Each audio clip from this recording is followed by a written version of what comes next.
گلشن میں بندوبست برنگے دیگر ہے آج، گلشن میں بندوبست برنگے دیگر ہے آج، کمری کا طوق حلقہ بیرون در ہے آج۔ السلام علیکم ناظرین، تو آج میں ایک نئی غزل کے ساتھ آپ کی خدمت میں حاضر ہو رہا ہوں۔ اگرچہ یہ غزل جو ہے غالب نے یوں سمجھیں کہ اس کو مختصر کر کے صرف 3 اشعار پر مبنی کر دیا ہے، باقی اشعار جو ہیں وہ جو متداول دیوان ہے اس میں دکھائی نہیں دیتے، لیکن تینوں شعر جو ہیں کمال شعر ہیں، تو میں آپ کی خدمت میں اس کو 3 ویڈیوز کی صورت میں پیش کروں گا تاکہ ہر شعر کا حق ادا کیا جا سکے۔ تو ہمیں بلا تاخیر اس کو شروع کرتے ہیں۔ تو یہ اس کا مطلع ہے، یا پہلا شعر ہے۔ غالب کہتا ہے کہ گلشن میں بندوبست برنگے دیگر ہے آج۔ شعر کی تفہیم سے پہلے ایک ضروری بات کہ غالب کے ہاں یاد رکھیے گا، بہار اور بہار کے متعلقات ان کا تذکرہ بہت زبردست طریقے سے ملتا ہے، اور غالب کے ہاں جو ہے بہار کے اندر سیر گلستان کو جانا یہ بڑے پسندیدہ مضامین میں سے ہے۔ کوئی بھی شاعر ہو ہمیشہ جمال پرست ہوتا ہے، جو جمال پرست نہ ہو وہ شاعر ہو ہی نہیں سکتا۔ تو غالب کے ہاں یہ چیز ہمیں بطریق عتم جو ہے وہ دکھائی دیتی ہے۔ چنانچہ اس شعر میں غالب نے جو ہے بہار ہی کا جو ہے مضمون ایک بڑے اچھوتے انداز میں ایک بڑی خوبصورت نادر قسم کی تشبیہ کے ساتھ جو ہے وہ باندھا۔ چنانچہ پہلا مصرع، گلشن میں بندوبست برنگے دیگر ہے آج۔ بندوبست یہ لفظ جو ہے ہم عام طور پہ بولتے ہیں، ہماری اردو کے اندر بہت زیادہ مستعمل ہے کہ بھئی کچھ آپ نے بندوبست بھی کیا، فلاں مہمان تشریف لا رہے ہیں تو ان کا بندوبست بھی کرنا تھا، اس طرح سے۔ لیکن لفظی طور پر یاد رکھیے گا کہ بند کا مطلب بیڑی، قید اس کو عربی میں کہتے ہیں، اور بست کا مطلب بھی بند کرنا، یعنی کسی چیز کو باندھنا، کسی چیز کو بند کرنا۔ مطلب کیا ہے؟ مطلب یہ ہے کہ کسی کی آمد سے پہلے جو چیزیں بکھری ہوئی ہیں، کھلی پڑی ہیں، آپ نے کیا کیا؟ ان کو باندھ دیا، ان کو ترتیب میں رکھ دیا، تو اس طرح سے وہ چیز ان آرڈر آ گئی، اس میں ایک خوبصورتی جو ہے وہ آ گئی۔ تو غالب کہتا ہے کہ گلشن میں بندوبست برنگے دیگر ہے آج، کہ آمد بہار پر فطرت جو ہے وہ گلشن کی مشاطگی کرتی ہے، گلشن کو سجاتی ہے، گلشن کو سنوارتی ہے۔ تو غالب کہتا ہے کہ یہ ایک معمول کا عمل ہے، پہلے بھی ہوتا دیکھا ہے، لیکن اس مرتبہ برنگے دیگر ہے آج،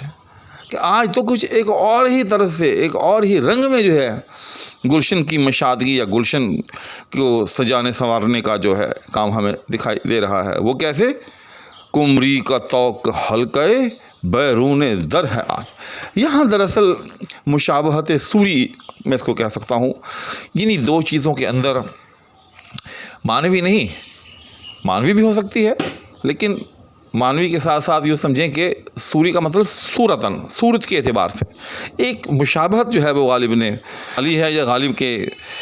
بالغ ذہن نے وہاں تک رسائی حاصل کی ہے، اور اس مشابہت کو غالب نے جو ہے پھر اس شعر میں استعمال کیا ہے۔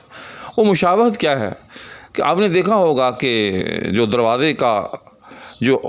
باہر، جس کو ہم عام الفاظ میں زنجیر یا کنڈا کہتے ہیں، وہ چند حلقوں پر مشتمل ہوتی ہے۔ حلقہ مین یعنی گول چیز، جس طرح سے چوڑی ہوتی ہے، دائرہ، ٹھیک، یعنی لوہے کے وہ چند دائرے ہوتے ہیں جن کو آپس میں جو ایک دوسرے میں سے گزارا ہوا ہوتا ہے۔ تو چند حلقوں پر مبنی جو ہے وہ ایک یوں سمجھے کہ زنجیر یا کنڈا جو ہے وہ دروازے کو بند کرنے کے لیے لٹکائی گئی ہوتی ہے۔ جبکہ دوسری طرف جو قمری ہے اس کے گلے کے اندر، جس طرح سے آپ نے دیکھا ہوگا کہ عام پرندوں کے گلوں میں بڑے خوبصورت قسم کے رنگز بنے ہوئے ہوتے ہیں، ہم نے رنگ بھی کہہ سکتے ہیں، حلقے بھی کہہ سکتے ہیں، دائرے بھی کہہ سکتے ہیں۔ جس طرح سے یہ تیتر ہوتا ہے اس کے گلے میں بھی رنگز ہوتے ہیں، طوطا ہوتا ہے اس کے گلے میں بھی رنگز ہوتے ہیں، اسی طرح سے قمری کے گلے میں جو رنگ ہے وہ بہت خوبصورت ہوتا ہے۔ تو وہ جو رنگ ہے ہم اس کو دائرہ بھی کہہ سکتے ہیں، ہم اسے حلقہ بھی کہہ سکتے ہیں، اور ہم اس کو طوق بھی کہہ سکتے ہیں۔ طوق اس لیے کہہ سکتے ہیں کہ اگر کسی قیدی کے گلے میں طوق ڈالنا ہو تو عام طور پر اس کی گردن میں ڈالا جاتا ہے، تو اس لیے اس کو طوق بھی کہا جا سکتا ہے۔ الغرض باغ کے دروازے کے اوپر جو کنڈا ہے یا کنڈی ہے، جو زنجیر لٹک رہی ہے، وہ بھی حلقوں پر مبنی ہے، جبکہ باغ کے اندر جو پرندہ چہچہا رہا ہے، جو قمری ہے، اس کے گلے کے اندر جو رنگ ہے، یا یوں سمجھیں کہ ایک دائرہ قدرت نے جو ہے وہ ڈالا ہوا ہے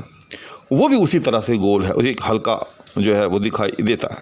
تو دونوں کے درمیان یہ جو ایک مشابہت صوری ہے، یعنی صورت کے اعتبار سے جو مشابہت ہے، یہاں سے غالب نے جو ہے اس شعر کا جو ہے مضمون تخلیق کیا اور کہا کہ گلشن میں بندوبست برنگ دیگر ہے آج، کہ آج تو باغ کے اندر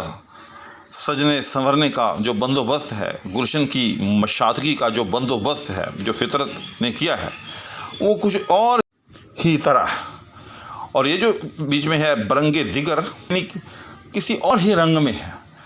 دیگر جو ہے یہ دیگر کا مخفف ہے، بیچ میں سے یہ نکال دی گئی ہے، یہ ڈال دو لفظ پورا ہو جائے گا، دیگر یہ نکال کر جو ہے وہ دیگر ہو جائے گا، تو مطلب دونوں کا ایک ہی ہے۔ تو آگے اس کی جو برنگ دیگر جو ہے، یعنی ایک اور انداز جو ہے، ایک اچھوتا انداز جو ہے،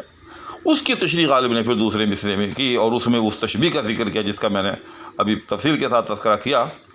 کہ قمری کا طوق حلقۂ بیرون در ہے آج، کہ آج آپ اس کو تھوڑا سا یوں کریں کہ آدھا حصہ جو نصف حصہ ہے شعر کا وہ پہلے پڑھیں اور جو پہلے حصہ ہے جو بعد میں پڑھیں، کہ حلقۂ بیرون در جو ہے یعنی آج جو باغ کے بیرونی دروازے کا جو حلقہ ہے، یعنی بیرونی دروازے پر لٹکتی ہوئی زنجیر میں جو حلقے ہیں یا جو حلقہ ہے وہ کیا ہے؟ قمری کا طوق، آج وہ قمری کے طوق کا منظر پیش کر رہا ہے۔ یعنی جس طرح سے قمری کا طوق،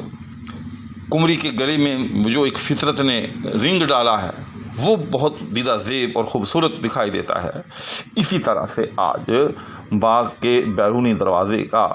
جو حلقہ ہے یا بیرونی دروازے پر لٹکنے والی جو زنجیر ہے اس کے جو حلقے ہیں وہ بھی اسی طرح سے خوشنما دکھائی دے رہے ہیں۔ یعنی فطرت نے اس قدر اس ماحول کو خوبصورت بنا دیا ہے، اس قدر رعنائی سے لبریز کر دیا ہے کہ پھول تو کجا، درخت تو کجا، وہ جو بیرون در یعنی باغ کے بیرون دروازے کا جو حلقہ ہے اس میں بھی ایک بڑی دلکشی جو ہے وہ در آئی ہے، حتیٰ کہ وہ حلقے جو ہیں وہ قمری کے طوق کی طرح جو ہے وہ دیدہ زیب دکھائی دے رہے ہیں۔ تو ناظرین، امید ہے کہ آپ کو یہ شعر اپنی تفصیل کے ساتھ پسند بھی آیا ہوگا اور سمجھ میں بھی آیا ہوگا۔ اس التماس کے ساتھ کہ اگر آپ میرے چینل پر نئے ہیں تو چینل کو سبسکرائب ضرور کرتے چلیں۔ بڑے دنوں سے میری سبسکرپشن جو ہے وہ یوں سمجھے کہ جیم ہو گئی ہے، کوئی نئے صاحب جو ہیں وہ چینل کو وزٹ کرتے مجھے دکھائی نہیں دے رہے، تو اس لیے میں چاہوں گا کہ جو احباب میرے چینل پہ پہلے سے موجود ہیں یا پہلے سے نہیں ہیں، نئے آئے ہیں، تو وہ چینل کو سبسکرائب ضرور کر دیں تاکہ تھوڑی سی سبسکرپشن جو ہے وہ بڑھ جائے۔ اسی کے ساتھ اور دعاؤں کی التماس کے ہم آپ سے اجازت چاہوں گا۔ اللہ حافظ۔